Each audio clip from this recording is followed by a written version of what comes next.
कौमी असेंबली से बड़ा इस्तीफा सामने आया है। अपडेट करें आपको कि सरदार अख्तर मेंगल ने कौमी असेंबली की रुकनियत से मुस्ताफी होने का ऐलान कर दिया है। अपडेट कर रहे हैं, अहम खबर आपको दे रहे हैं बीएनपी पार्टी से। ये बड़ा इस्तीफा सरदार अख्तर मेंगल का कौमी असेंबली की रुकनियत से मुस्ताफी होने का ऐलान सामने आया है। वजूहात अभी तक सामने नहीं आ सकी हैं क्यों ये इस्तीफा दिया गया है, लेकिन इस वक्त की अहम खबर ये मौसूल हो रही है कि कौमी असेंबली की सीट से आज इस्तीफा देने का ऐलान करता हूँ सरदार अख्तर मेंगल की जानिब से कहा गया है। एक बड़ा इस्तीफा कौमी असेंबली से मौसूल हो रहा है। क्या इसकी वजूहात हैं, इस हवाले से भी यकीनी तौर पर आगाह किया जाएगा, लेकिन फिल वक्त जो खबर सामने आ रही है उससे मुतालिक अपने नाजरीन को आगाह कर रहे हैं कि सरदार अख्तर मेंगल ने कौमी असेंबली की रुकनियत से इस्तीफा दे दिया है। उनकी जानिब से मुस्ताफी होने का ऐलान कर दिया गया है। कौमी असेंबली से बड़ा इस्तीफा। आपको बताएं कि बलूचिस्तान नेशनल पार्टी के ये सरदार अख्तर मेंगल, जिनकी जानिब से बड़ा इस्तीफा सामने आया है, उन्होंने कहा है कि मैं कौमी असेंबली की रुकनियत से मुस्ताफी होने का ऐलान करता हूं। इससे पहले भी कुछ इस तरह की खबरें गर्दिश कर रही थी कि एक बड़ा इस्तीफा आने वाला है। बात करेंगे महापारा जमाना में ज्वाइन कर रही है। महापारा, क्या वजह सामने आ सकी है इसकी? आज बिल्कुल, आज जो है वो अभी प्रेस कॉन्फ्रेंस में अख्तर मेंगल जो है उन्होंने आज असेंबली से इस्तीफे का ऐलान कर दिया है और उन्होंने कहा है कि इस असेंबली में हमारी आवाज़ जो है उसे नहीं सुना जा रहा, फिर इस असेंबली में बैठने का कोई फायदा नहीं है। मैं अपनी बलूचिस्तान की आवाम से भी माफ़ी मांगता हूँ। 65,000 जो वोटर हैं वो भी मुझसे नाराज़ होंगे, लेकिन मैं जो है वो इस असेंबली से इस्तीफा देना चाहता हूँ क्योंकि हमारी आवाज़ को यहाँ नहीं सुना जाता। अभी उन्होंने तौर पर एक प्रेस कॉन्फ्रेंस की है और वहाँ पर उन्होंने इस चीज़ का ऐलान किया है। उन्होंने कहा कि हम जो है इस तमाम पूरे निज़ाम से मायूस हो चुके हैं और पाकिस्तान में अपने जो है वो अपने लिहाज से कोई भी अपनी जंग नहीं लड़ता और हम आज़ाद नहीं हैं। ये कहते हुए उन्होंने इस्तीफे का ऐलान किया है और मजीद अभी वजूहात यही सामने आई हैं कि उनको जो है वो असेंबली में सुना नहीं जा रहा, जिसके बाद वो बलूचिस्तान के मसाइल को मजीद जो है वो असेंबली में पेश नहीं कर सके और अपनी जो है वो आवाज़ बुलंद नहीं कर पा रहे वो असेंबली में। इसी वजह से उन्होंने कहा कि मैं मुस्तफ़ी होना चाहता हूँ इस असेंबली से और उन्होंने ये बाकायदा तौर पर ऐलान कर दिया है। अच्छा महापारा, आपसे जानना चाहेंगे, इससे पहले भी इस तरह की खबरें गर्दिश कर रही थी कि कौमी असेंबली से एक बड़ा इस्तीफा आ सकता है। वो खबरें यकीनी तौर पर इन्हीं के हवाले से होंगी, और क्या कहा गया है इनकी जानिब से? आज बिल्कुल इनकी जानिब से यही कहा गया है कि मजीद जो है वो एक बड़ा इस्तीफा, यही सरदार अख्तर मेंगल का जो इस्तीफा था यही जिस तरह से दबाया जा रहा है और यहाँ पे कोई भी जो है वो बात नहीं करने दी जा रही। तो ये बलूचिस्तान की हुकूमत की तरफ से ये इनको कोई एतमाद में नहीं लिया गया और उनको बताए बगैर, अपनी पार्टी को बताए बगैर उन्होंने ये इस्तीफे का ऐलान किया है। वो कह रहे हैं कि मैंने अपनी पार्टी के साथ कोई भी कंसर्न नहीं किया, अभी मैं यहाँ से बलूचिस्तान वापस चला जाऊँगा, लेकिन अगर इन्होंने मुझे जाने दिया तो। इसके अलावा जो है वो मजीद इस्तीफे जो है उनका सुनने में आ रहा है कि होंगे, लेकिन ये कोई वजह सामने नहीं आ रही कि कौन से मजीद इस्तीफे होंगे, वो बलूचिस्तान किस तरफ से होंगे या किस पार्टी से होंगे, ये अभी तक सामने नहीं आया। जी ठीक है, महापारा जमाना में अपडेट कर रही हैं, बता रही हैं कि कौमी असेंबली से जो बड़ा इस्तीफा तवक्को जिसकी की जा रही थी वो भी सामने आ चुका है। सरदार अख्तर मेंगल की जानिब से कौमी असेंबली की रुकनियत से मुस्ताफी होने का ऐलान सामने आया है।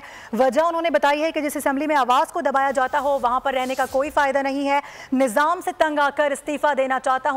यहाँ पर हमारी आवाज़ को दबाया जाता है, हमारी बात को सुना नहीं जाता और हमें बोलने नहीं दिया जाता।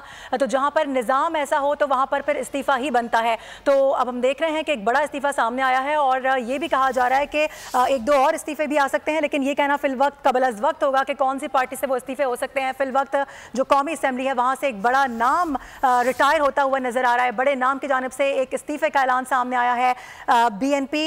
ऐसे में सरदार अख्तर मेंगल की जानिब से बलूचिस्तान नेशनल पार्टी के ये रुकन है और उनकी जानिब से इस्तीफ़ा दिया गया है कौमी असेंबली की सीट से। उन्होंने कहा है कि आज मैं कौमी असेंबली की सीट से इस्तीफ़ा देने का ऐलान करता हूँ। प्रेस कॉन्फ्रेंस उनकी जानिब से की गई है और साथ ही साथ ये भी बता दिया गया है कि मैंने इस हवाले से किसी को भी एतमाद में नहीं लिया और अपने लोगों को भी यहाँ पर मैंने एतमाद में नहीं लिया है और फिर मैं ये इस्तीफ़ा देने का ऐलान कर रहा हूँ। उसके बाद मैं बलूचिस्तान वापस चला जाऊँगा। हमारे साथ सीनियर तज्ज़ियाकार एहतशामुल हक मौजूद हैं, उनसे बात करेंगे।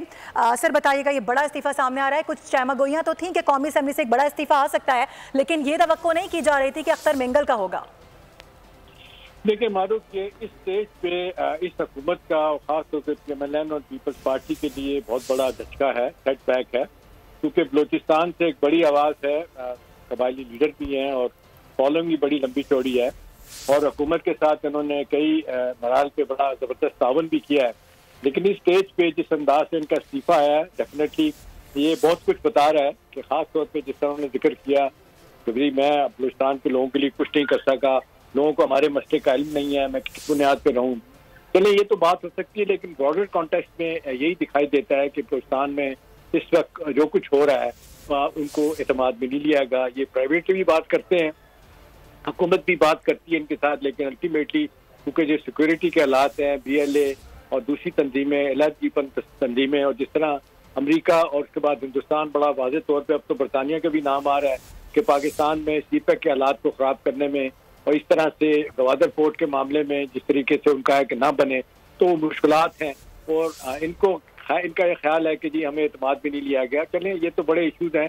असल मसला इनका है कि रोज़गार है नहीं है, उसके बाद तालीम का सिलसिला नहीं है। कई हवालों से वडेरों पे भी और सरदारों पर भी निज़ाम रखता है कि तालीम और हेल्थ के मामले में ये खुद भी इंटरेस्टेड नहीं होते, क्योंकि ज़ाहिर है सरदारी निज़ाम नहीं रह सकता।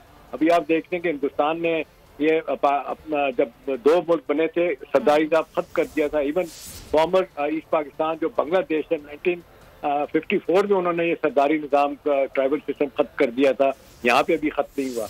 तो कई हवालों से तो यही बात है। दूसरी बात है कि जी लेन देन है, सारी सियासी जमातें जो है ना अपना अपना हिस्सा मांगती हैं कि हमें क्या देंगे, मतलब जिस तरीके से वजारतें मांगी जाती हैं और फंड्स मांगे जाते हैं, वो तो अब देखते हैं पीपल्स पार्टी ने तो गेम बना ली है। उनकी जो आपने देखा लाहौर में जो टीम बैठी थी, उन्होंने तो कहा जी फंड भी आपको देंगे, पॉलिटिकल स्पेस भी आपको पंजाब में देंगे, तो पीपल्स पार्टी तो खुश हो गई, खामोश होगी। लेकिन जो रीजनल पार्टीज हैं, खास तौर पे हम देख रहे हैं कौम परस्त पार्टियां वहाँ पे हैं बलोचिस्तान में, और खास तौर पे इनकी पार्टी जो है जिस अंदाज से ये अपना मौका बार बार दोहराते हैं कि हमें इस बात में लिए गया, असली बात है फंड्स की बात है, पॉलिटिकल स्पेस की बात है, हुकूमत में नहीं है। ज़ाहिर है इस वक्त बुख्ती साहब सरफराज बुख्ती वो चीफ मिनिस्टर हैं, वो पीपल्स पार्टी के हैं और बुनियादी तौर पे आपको पता है एस्टैब्लिशमेंट के आदमी हैं, तो इनका भी ख्याल है कि जी इनके भी वही मसाइल हैं जो बहुत हद तक। लेकिन एहतशामुल हक साहब, सवाल यहाँ यही बनता है ना कि जो रीजनल पार्टीज हैं उनकी बड़ी अहमियत होती है, वो अपने अपने इलाकों की नुमाइंदगी करती हैं, फिर उसके साथ साथ जो इलाकों के इशूज़ हैं उनको सामने रखती हैं, असेंबली तक लेकर आती हैं, उनको साथ लेकर ना चला जाना, क्या समझते हैं क्या वजह हो सकती है इसकी? देखिए, उस लिहाज से तो आप ये कह सकती हैं कि डेफिनेटली ये नमा फिक्रिया है, फेलियर भी कह सकते हैं फेडरल गवर्नमेंट का, जो हर मौके पे ये कहती है कि जी हम छोटी पार्टियों को, तमाम सियासी जमातों को साथ लेके चलते हैं। तो बलूचिस्तान का मसला तो आप देख लें सिक्योरिटी के हवाले से भी, सियासी हवाले से भी और अदरवाइज भी इतना मुश्किल से मुश्किल तर हो रहा है। अभी आपने देखा हालिया दिनों में जिस तरीके से दूसरे सूबे से लोगों पंजाबियों को उतार के गाड़ी से कई लोगों को मारा गया, वो अपनी जगह एक इशू है। लेकिन फौरी तौर पे इनके इस्तीफे की वजह जो ज़ाती तौर पे समझ आ रही है वो ये है कि हुकूमत से गिले शिकवे हैं। उसमें आप देख लें कि जो बलूचिस्तान में BNP का हिस्सा होना चाहिए, और इस तरह से जो ये चाह रहे हैं कि कैबिनेट में और फंड्स के मामले में और इश्यूज के मामले में जो बलूचिस्तान के हैं उनको नहीं सामने रखा जा रहा। लेकिन कई हवालों से शायद उनका मौक़िफ़ ये भी ठीक है कि जी हमारे मसले को समझा ही नहीं जाता। अब बात है कि इन कैमरा कई दफ़ा इन लोगों को ब्रीफिंग भी दी गई, सिक्योरिटी के इदारों ने, हुकूमत भी कहती रहती है कि जी आए बैठ के आप बताते हैं, बहुत सारी चीज़ें हैं। लेकिन इस स्टेज पे देखा जाए तो इस्तीफा डेफिनेटली ये एक हुकूमत के लिए सेटबैक है। हुकूमत अब इसके बाद जाहिर है ये तो अपोजिशन को इसका बड़ा फायदा होगा, PTI इसको इस्तेमाल करेगी। अचकज़ई साहब देख रहे हैं, महमूद अचकज़ई वो उनके साथ खड़े होकर प्रेस कॉन्फ्रेंस कर रहे थे, उनका कौम परस्त पार्टियों के बारे में एक अलहदा मौक़िफ़ है।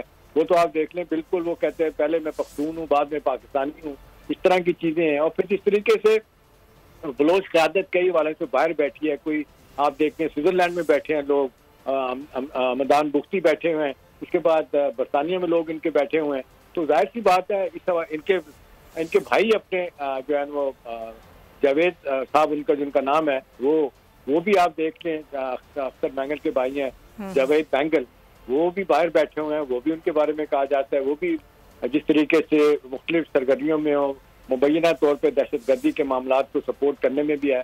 तो इनका भी एक इशू है। लेकिन सवाल ये है कि जी स्टेज पे इस्तीफा देने का क्या मतलब है। जाहिर है हुकूमत के लिए परेशानी है, जो हुकूमत आप देख लें अब आप 7 माह हो गए हैं, हुकूमत जिस तरीके से डिलीवर करना चाहती है, सियासी तौर पर मुश्किलात हैं। पीपल्स पार्टी तो राम हो गई है, बाकी सियासी जमातें राम नहीं है, मौलाना फजल साहब तो राम नहीं है, उनके बारे में तो कहा जा रहा है कि शायद उनको भी शोहरत दी गई है, KP का गवर्नर उनका लगा दिया जाएगा, या कम अज कम उनको कुछ लारा लगाया गया पंजाबी में कि जी उनको दे दिया जाएगा। कश्मीर कमेटी का मामला है, चेयरमैनशिप चाहते हैं, सेनेट में अपनी कुछ सीटें चाहते हैं। तो जाहिर है उसके मुकाबले में इनकी पार्टी छोटी है, लेकिन बलूचिस्तान की पार्टी है BNP अख्तर बैंगल की, इनके भी अपने तहफ़्फ़ुज़ात हैं। और दूसरी बात यह है कि वहाँ पे तो हर लीडर वो पहले कहता है कि मेरे मसले हल किए जाएं, मेरे इलाके के मसले हल किए जाएं। वो इलाके के मसले कम होते हैं, इनके ज़ाती मसले ज़्यादातर होते हैं, किन लोगों को गिरफ्तार करना है, किन को छोड़ना है। हमारे इलाके में कौन एसपी लगेगा, कौन अपना क्या कहते हैं निचली सतह पे लोग आएंगे, इवन अदालतों में जो लोग लगाए जाते हैं इनको उन पे भी एतराज होते हैं। तो बहुत सारे जी मसले इकोनॉमिक, सोशल, सिक्योरिटी के मसाइल हैं, लेकिन अल्टीमेटली ये बात कही जा सकती है कि स्टेज पे ये हुकूमत के लिए लम्हा फिक्री है। अब सवाल है कि इसके बाद बाकी पार्टियों में से कोई रिजाइन करने की बात करेगा या नहीं करेगा, या हुकूमत इस दौरान कोई फायर फाइटिंग करेगी, इनको नाराज मनाने की कोशिश करेगी, क्योंकि वो तो कहते हैं मैंने अपनी पार्टी से मशवरा भी नहीं किया। अब हो सकता है कि एक्सेप्ट करने तक हुकूमत को इनकी बातें मान जाए और ये अपना इस्तीफा वापस ले लें। एक दो दफा पहले भी इस तरह का एफर्ट हुआ है, हुकूमत ने रुकवा दिया था, अब देखना है हुकूमत क्या करती है। कतल कलामी की माजरत एहतशामुल हक साहब। सब्सक्राइब करें और बेल दबाएं ताकि कोई खबर रह न जाए।